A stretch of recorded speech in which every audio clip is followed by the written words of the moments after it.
Disclaimer, ये video का motive किसी की भावनाओं को आहत करना नहीं है बल्कि फैक्ट्स के साथ लोगों को जानकारी देना है। इस वीडियो के मीडियम से किसी भी तरीके की आइडियोलॉजी को प्रमोट करना नहीं है बल्कि लोगों को जानकारी देकर उनको सच बताना और लॉजिकली सोचने की इंस्पिरेशन देना है। सभी लोग अनबायास होकर वीडियो देखें और सोचे समझे देश और समाज की ग्रोथ के लिए काम करें। दोस्तों, अक्सर अपोलॉजिस्ट और कई सारे लोग का ये आर्गुमेंट होता है कि दुनिया में नैतिकता मोरालिटी के होने के लिए गॉड का होना जरूरी है। अगर गॉड ना हो तो मोरालिटी एक्सिस्ट नहीं कर सकती है। दुनिया के लोगों की मोरल होने के लिए गॉड के एक सेंटेंस को मानना होगा और रिलीजन में विश्वास करना होगा।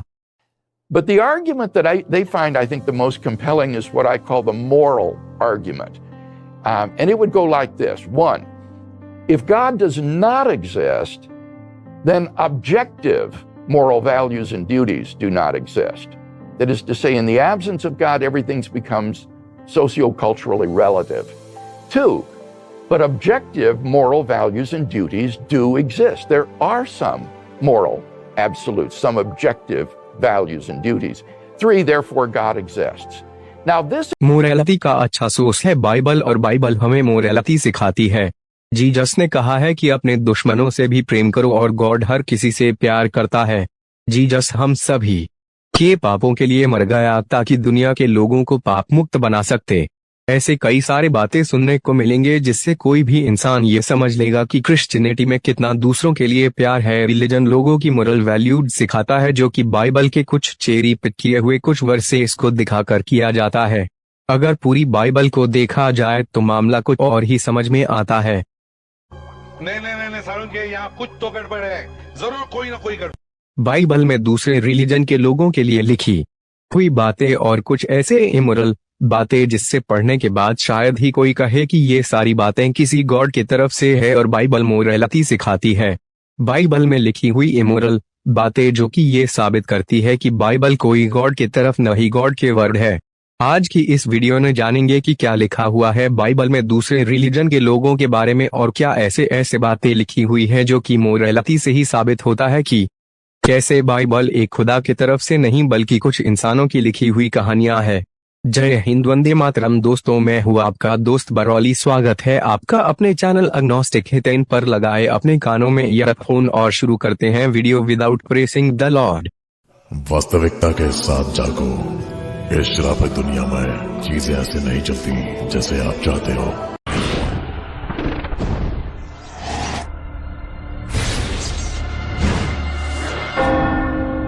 मोरालिटी एक ऐसा कॉन्सेप्ट जो कि बहुत ही ज्यादा कॉम्प्लेक्स है क्योंकि हर किसी के लिए मोरालिटी अलग है। कोई मूर्ति पूजा करने को अच्छा मानता है और उनके हिसाब से मूर्ति पूजा में कोई बुराई नहीं है, ये एक अच्छा काम है। और फिर दुनिया में ऐसे भी लोग देखने को मिल जाते हैं जिनके लिए मूर्ति पूजा करना सबसे बड़ा पाप है। मूर्ति पूजा करना उन लोगों के लिए चोरी करना या किसी का कत्ल करने से भी बड़ा पाप है। कई लोग के हिसाब से नॉन वेज खाना पाप है तो दूसरी तरफ कई लोग नॉन वेज खाने में कोई पाप नहीं है ऐसा मानना है। हर किसी के लिए मोरालिटी की अलग अलग मान्यता है, पर इन सब में भी लोगों के अंदर कुछ ऐसे कम है जिससे चाहे वो आस्तिक हो या नास्तिक, दोनों इंसान उन कामों की अनैतिक कहेंगे, जैसे कि चोरी करना, किसी को धोखा देना, किसी को चोट पहुंचाना। अब देखते हैं बाइबल ने कुछ ऐसे बातें जिससे बेसिक मोरालिटी से देखा जाए तो कैसे वो सारी बातें इमोरल साबित है। सबसे पहले देखते हैं बाइबल के दूसरे रिलीजन के लोगों और उनके रिलीजन के लिए कैसे बातें लिखी हुई है।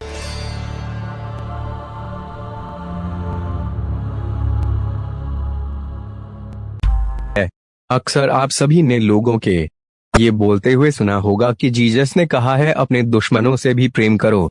कितनी अच्छी बात है कि क्रिश्चियनिटी हमें सेकुलर बनना सिखाती है और सबसे प्यार सिखाती है, पर जब पूरी बाइबल में देखें तो ये उन 100 बातों में से बस एक बात है जो लोग अक्सर शुगर कोटिंग के कर बताया है। असल में बाइबल के हिसाब से नॉन बिलीवर्स के लिए कुछ इस तरफ की बातें हैं। निर्गमन 22:20, यदि कोई किसी मिथ्या देवता को बलि चढ़ाए तो उस व्यक्ति को अवश्य नष्ट कर दिया जाए। केवल परमेश्वर यहोवा ही ऐसा है जिसे तुमको बलि चढ़ानी चाहिए।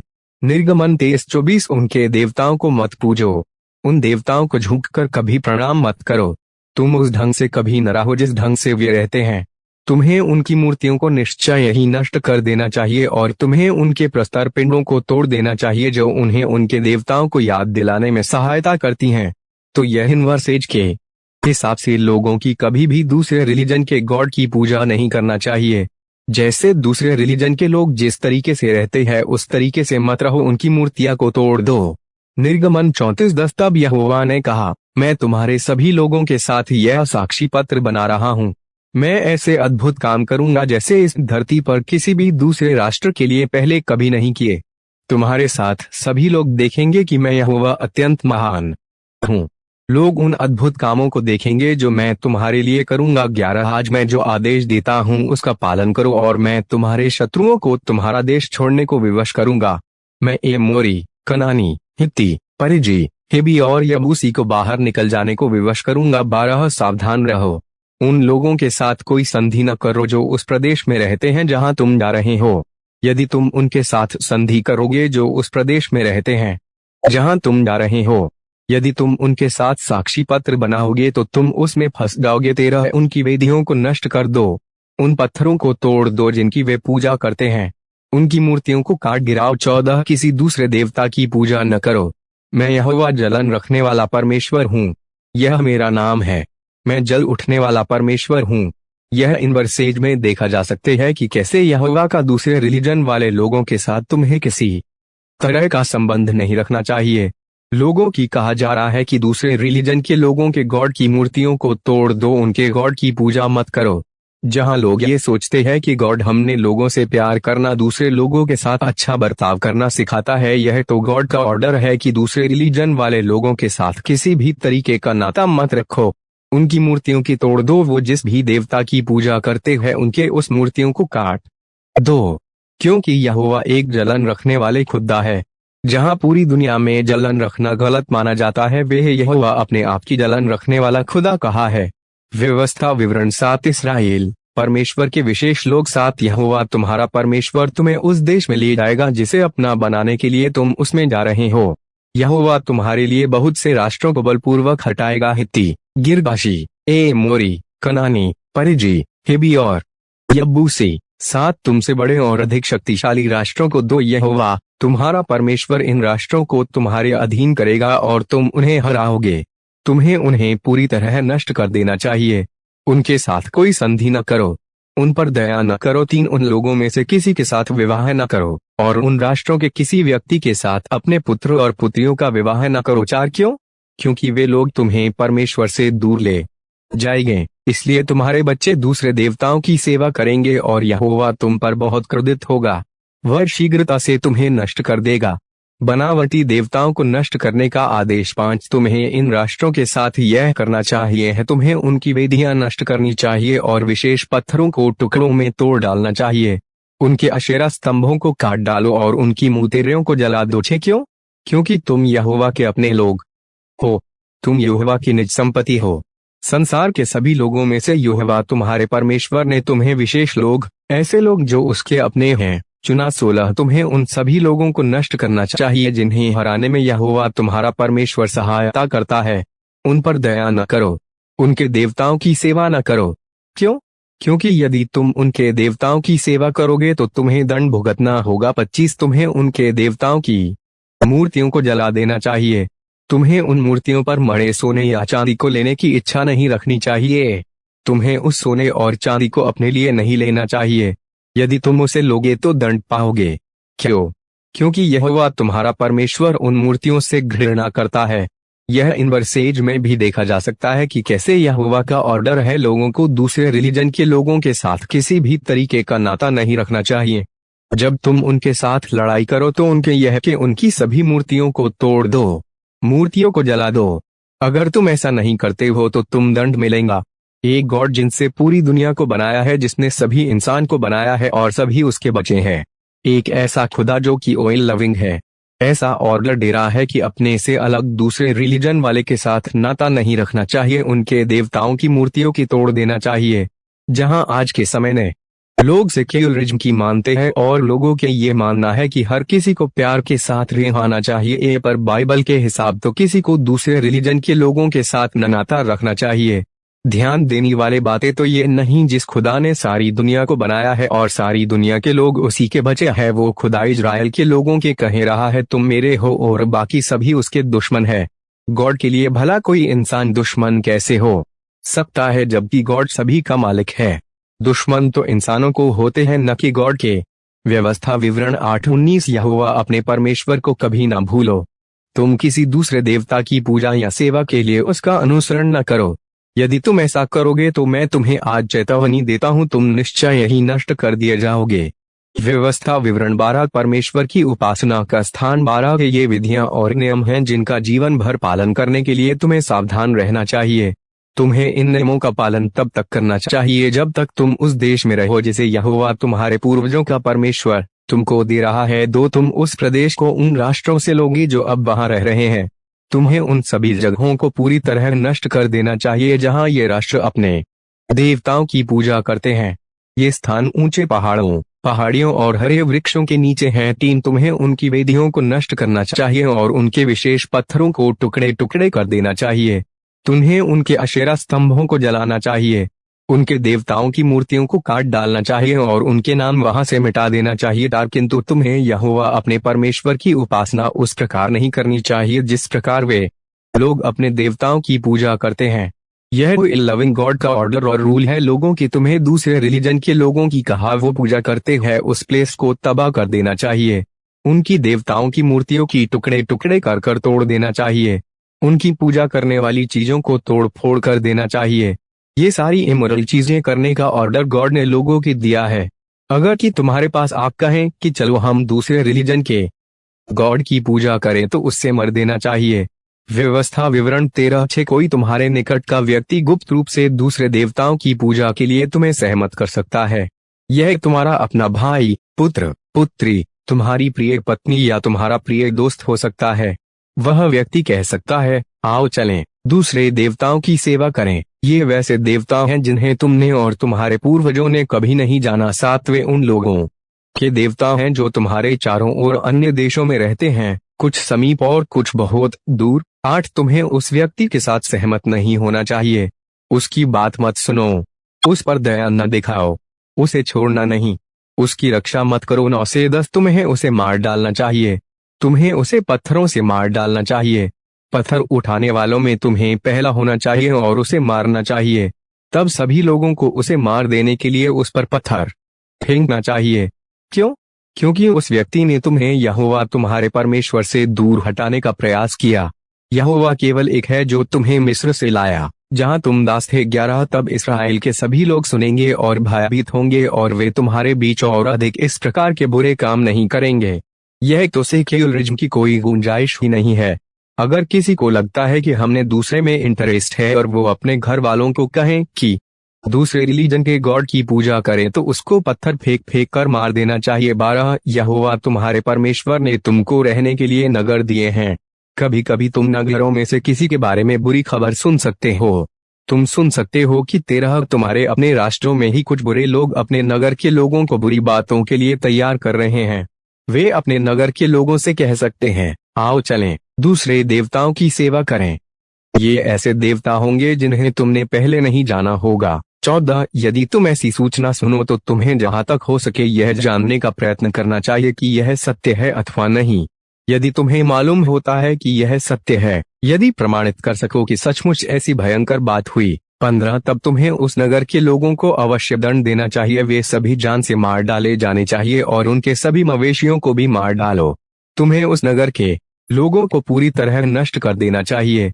यह पर भी लविंग गॉड का ऑर्डर है कि अगर कोई दूसरे रिलीजन का इंसान आकर अपने गॉड की पूजा करने कहे तो उससे जान से मर देना है, उसके पूरे नगर को तबाह कर दो। 16 तब तुम्हें सभी कीमती चीजों को इकट्ठा करना चाहिए और उसे नगर के बीच ले जाना चाहिए और सब चीजों को नगर के साथ जला देना चाहिए। यह तुम्हारे परमेश्वर यहोवा के लिए होमबलि होगी। नगर को सदा के लिए राख का ढेर हो जाना चाहिए, यह दोबारा नहीं बनाया जाना चाहिए। 17 उस नगर की हर एक चीज परमेश्वर को नष्ट करने के लिए दी जानी चाहिए, इसलिए तुम्हें कोई चीज अपने लिए नहीं रखनी चाहिए। यदि तुम इस आदेश का पालन करते हो तो यहोवा तुम पर उतना अधिक क्रोधित होने से अपने को रोक लेगा। यहोवा तुम पर दया करेगा और तरस खाएगा। वह तुम्हारे राष्ट्र को वैसा बड़ा बनाएगा जैसा उसने तुम्हारे पूर्वजों को वचन दिया था। 18 यह तब होगा जब तुम यहोवा अपने परमेश्वर की बात सुनोगे, अर्थात यदि तुम उन आदेशों का पालन करोगे जिन्हें मैं तुम्हें आज दे रहा हूँ, तुम्हें वही करना चाहिए जिसे यहोवा तुम्हारा परमेश्वर उचित बताता है। तो यह हमने इन बाइबल के वर्सेज में देखा कि कैसे लविंग गॉड का ऑफर है कि किसी को भी नॉन बिलीवर्स, दूसरे रिलीजन के लोगों के साथ में किसी भी तरीके के संबंध नहीं रखना है। कैसे एक खुदा जिसने पूरी दुनिया को बनाया है वो अपने बनाए हुए इंसानों में भेदभाव करता है। दूसरे रिलीजन वाले लोगों के देवताओं की मूर्तियों की तोड़ने और उनको टुकड़े टुकड़े करने का ऑर्डर दिया है, जो कि इंसानियत के भी खिलाफ है। यह लोगों के खोखले दावे जो कि इस तरह होते हैं कि खुदा हर किसी से प्यार करता है, वो एक सपोज हो जाते हैं। अब देखते हैं बाइबल में कुछ बातें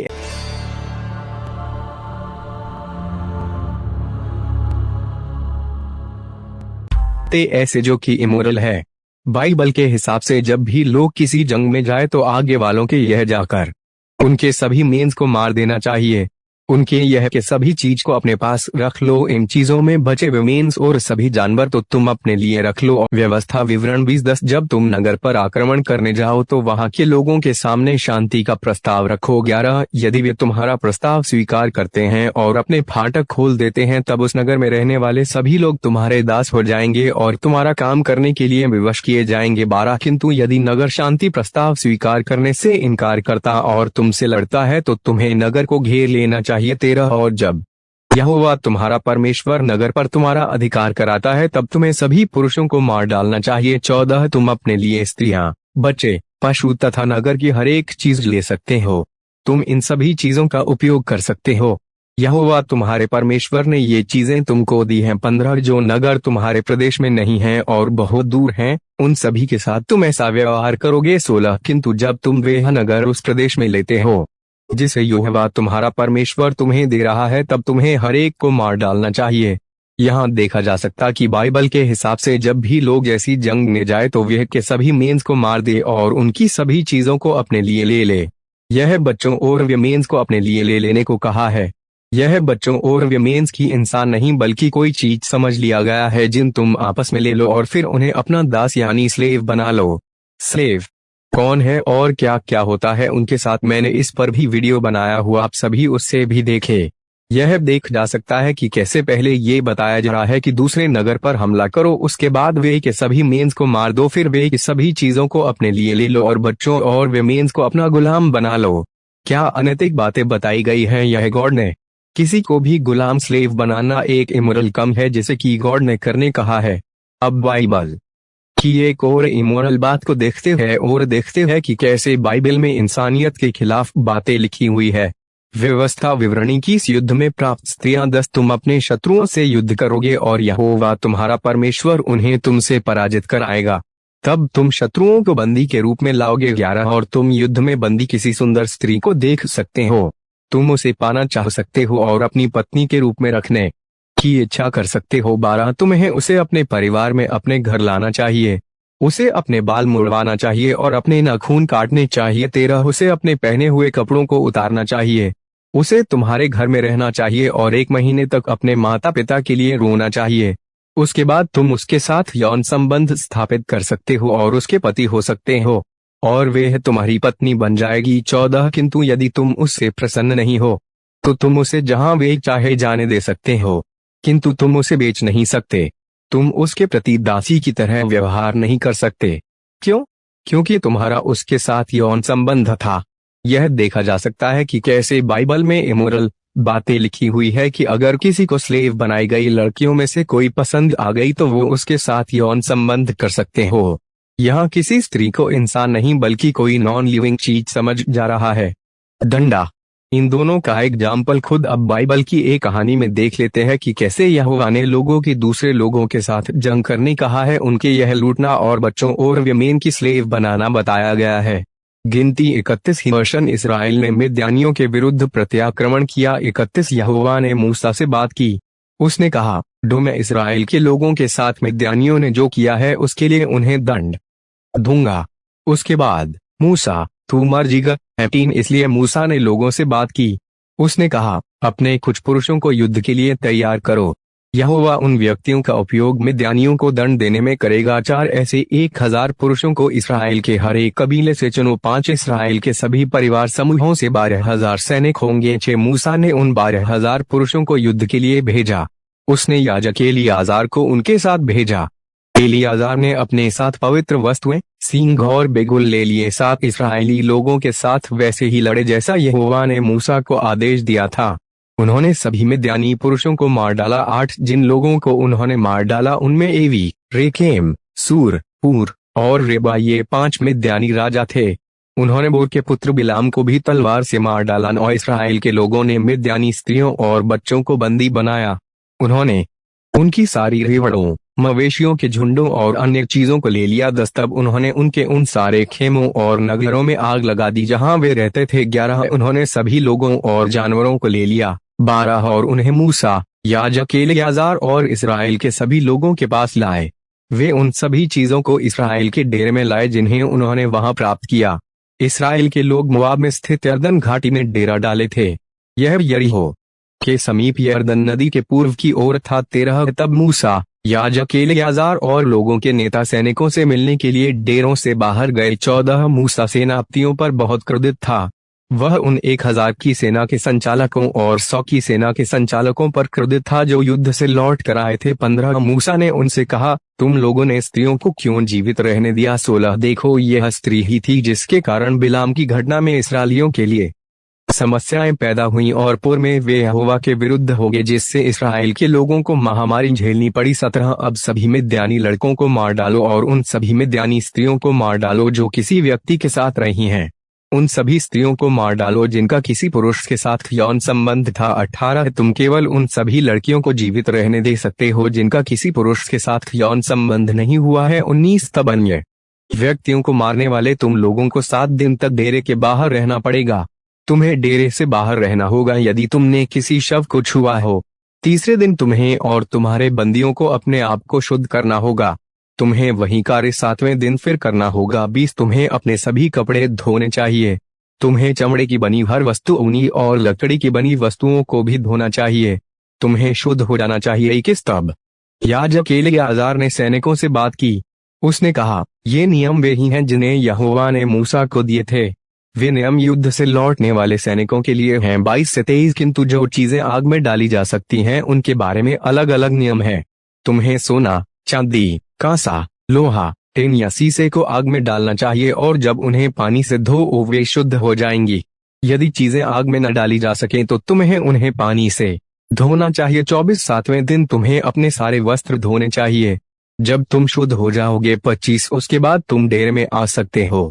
तब यहोवा ने मूसा से कहा, 26 मूसा तुम्हें याजक एलियाजार और सभी नेताओं को चाहिए कि तुम उन बंदियों, जानवरों और सभी चीजों को गिनो जिन्हें सैनिक युद्ध से लाए हों। 27 तब उन चीजों को युद्ध में भाग लेने वाले सैनिकों और शेष इसराइल के लोगों में बांट देना चाहिए। 28 जो सैनिक युद्ध में भाग लेने गए थे उनसे उन चीजों का आधा लो।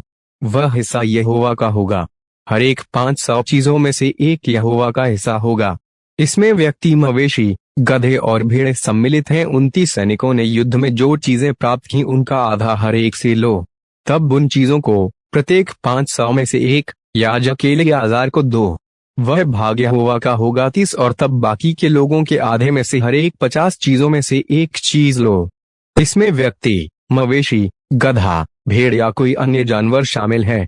यह हिस्सा लेवीवंशी को दो क्योंकि लेवीवंशी यहोवा के पवित्र तंबू की देखभाल करते हैं। 31 इस प्रकार मूसा और याजक एलियाजार ने वही किया जो मूसा को यहोवा का आदेश था। 32 सैनिकों ने 6,75,000 भेड़ें, 33 72,000 मवेशी, 34 61,000 गधे, 35 32,000 स्त्रियां लूटी थीं। ये ऐसी स्त्रियां थीं जिनका किसी पुरुष के साथ यौन संबंध नहीं हुआ था। 36 जो सैनिक युद्ध में गए थे उन्होंने अपने हिस्से की 3,37,500 भेड़ें प्राप्त की। 37 उन्होंने 675 भेड़ें यहोवा को दी। 38 सैनिकों को 36,000 मवेशी मिले। उन्होंने बेहतर यहोवा को दिए। 39 सैनिकों ने 30,500 गधे प्राप्त किए। उन्होंने यहोवा को 61 गधे दिए। 40 सैनिकों को 16,000 स्त्रियां मिली। उन्होंने 32 स्त्रियां यहोवा को दी। 41 यहोवा के आदेश के अनुसार मूसा ने यहोवा के लिए दी गई उन सारी भेंटों को याजक एलियाजार को दे दिया। 42 तब मूसा ने लोगों को प्राप्त आधे हिस्से को गिना। यह वे हिस्सा था जिसे मूसा ने युद्ध में भाग लेने वाले सैनिकों से लिया था। 43 लोगों ने 3,37,500 भेड़ें, 44 36,000 मवेशी, 45 30,500 गधे, 46 और 16,000 स्त्रियां प्राप्त की। 47 मूसा ने हर एक 50 चीजों पर एक चीज यहोवा के लिए ली। इसमें जानवर और व्यक्ति दोनों शामिल थे। तब उन चीजों को उसने लेवी वंशी को दे दिया, क्योंकि वे यहोवा के पवित्र तंबू की देखभाल करते थे। मूसा ने यह यहोवा के आदेश के अनुसार किया। 48 तब सेना के संचालक, 1000 सैनिकों के सेनापति तथा 100 सैनिकों के सेनापति मूसा के पास गए। 49 उन्होंने मूसा से कहा, तेरे सेवक हम लोगों ने अपने सभी सैनिकों को गिना है, हम लोगों में से कोई भी कम नहीं है 50। इसलिए हम लोग हर एक सैनिक से यहोवा की भेंट ला रहे हैं। हम लोग सोने की चीजें, बाजूबंद, शुजबंद, अंगूठी, कान की बालियां और हार ला रहे हैं। यहोवा को ये भेंटें हमारे पापों के भुगतान के लिए हैं। 51 इसलिए मूसा ने वे सभी सोने की चीजें लीं और याजक एलियाजार को उन्हें दिया। 52 1000 सैनिकों और 100 सैनिकों के सेनापतियों ने जो सोना एकत्र किया और यहोवा को दिया, उसका वजन लगभग 420 पाउंड था। 53 प्रत्येक सैनिक ने युद्ध में प्राप्त चीजों का अपना हिस्सा अपने पास रख लिया। 54 मूसा और एलियाजार ने 1000 सैनिकों और 100 सैनिकों के सेनापतियों से सोना लिया। तब उन्होंने सोने को मिलाप वाले तंबू में रखा।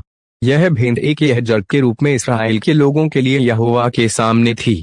यह हमने देखा कि कैसे बाइबल में इमोरल बातें लिखी हुई है, जैसे कि दूसरे रिलीजन वाले लोगों से नफरत करना, उनकी देवताओं की मूर्तियों के तोड़ देना क्योंकि यहोवा की मूर्तियां पसंद नहीं है, स्लेव बनाना, जंग में सभी को मर देना और बच्चों को विमेन्स को स्लेव बनाना, और उन स्लेव में से कोई स्त्री पसंद आ जाए तो उसके साथ संबंध बना लेना। ये सारी बातें इमोरल है जो कि बाइबल ने लिखी हुई है। यह अगर देखा जाए तो मोरालिटी के आर्गुमेंट से तो गॉड के होने का कोई प्रूफ नहीं होता है, क्योंकि बाइबल जिससे वर्ड ऑफ गॉड बोला जाता है उसने इमोरलिटी है। उम्मीद करता हुआ आपको वीडियो में बताई गई हुई बातें समझ में आई होगी। वीडियो की लाइक, शेयर, कमेंट और चैनल को सब्सक्राइब करें। मिलते हैं अगले वीडियो, तब तक के लिए पेड़ लगाए, पर्यावरण बचाए। जय हिंद।